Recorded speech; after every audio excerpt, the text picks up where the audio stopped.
Martine et Patrick sont en vacances, les vénards, mais ils t'ont laissé de quoi t'occuper. Quand on était tout petit, on appelait ça des devoirs de vacances, tu adorais ça. Cet été, on fait des fautes mais on se soigne, rediffuse des comprimés que t'aurais pas bien compris, pour réviser avachi sur tes serviettes pchit citron, pour que ça rentre. Allez, bonnes vacances à toi aussi, rentrée des classes dans quelques semaines. Comprimé numéro 69, tous ces mots féminins, de les employer au masculin, tu cesseras. Le comprimé de ce jour n'édicte aucune règle, ni d'orthographe, ni de grammaire, ni de syntaxe. Il te propose simplement un petit exercice de mémoire, afin que tu cesses définitivement d'employer au masculin tout un tas de mots qui sont féminins. Il est vrai qu'on hésite parfois sur le genre de certains noms, tout particulièrement lorsqu'ils désignent des objets ou des concepts non animés, ou lorsqu'ils commencent par une voyelle et ne sont pas précédés donc de l'article le ou la, mais de L', ce qui rend leur genre moins explicite.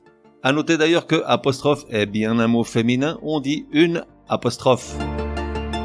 Il y en a des dizaines, j'en ai sélectionné quelques-uns, à mon sens les principaux, les plus usuels, et qu'on voit fréquemment utilisés par erreur au masculin.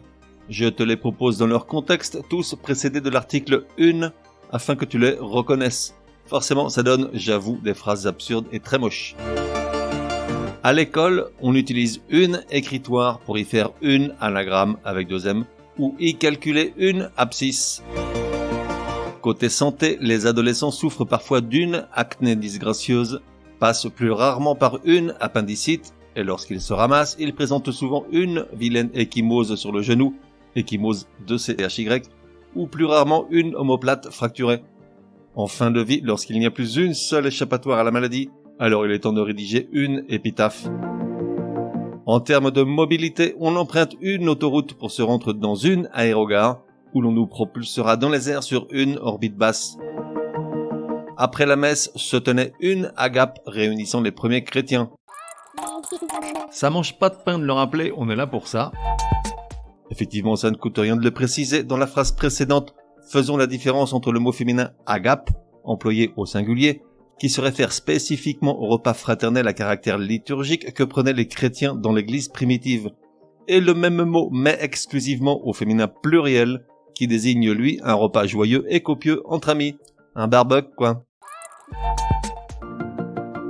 À table, on se réchauffe le cœur avec une Syrah, SYRAH, ce cépage rouge coloré et corsé des bords du Rhône, tandis que certains se risquent à se brûler l'œsophage avec une absinthe à 80 degrés. En amour, l'atmosphère feutrée d'une alcôve est propice à une idylle éphémère. En musique, on parle d'une idole du rock, mais aussi d'une icône de la musique pop, dont la voix couvre avec difficulté une octave.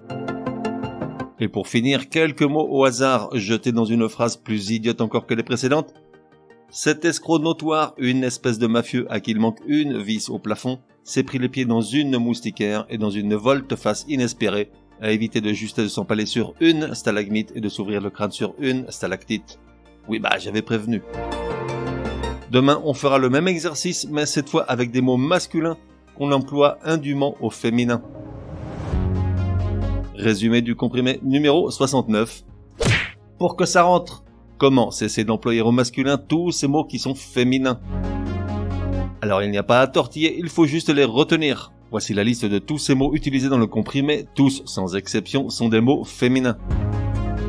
Écritoire, anagramme, abscisse, acné, appendicite, ecchymose, omoplate, échappatoire, épitaphe, autoroute, aérogare, orbite, agape, syrah, absinthe, alcôve, idylle, idole, icône, octave, espèce, vis, moustiquaire, volte-face, stalactite et stalagmite.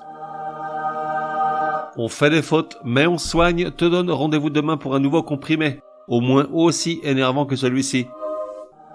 Prends bien note, s'il y a une règle de français qui t'énerve grave, soumets-la à Martine et Patrick, ils seront ravis, aussi crétins soient-ils, de la décortiquer lors d'un prochain comprimé. Pour cela, une seule adresse, contact@uncompriméparjour.com. Enfin, n'oublie pas de laisser un chouette commentaire et tout un tas d'étoiles sur ta plateforme de podcast préférée. Ça serait drôlement chouki.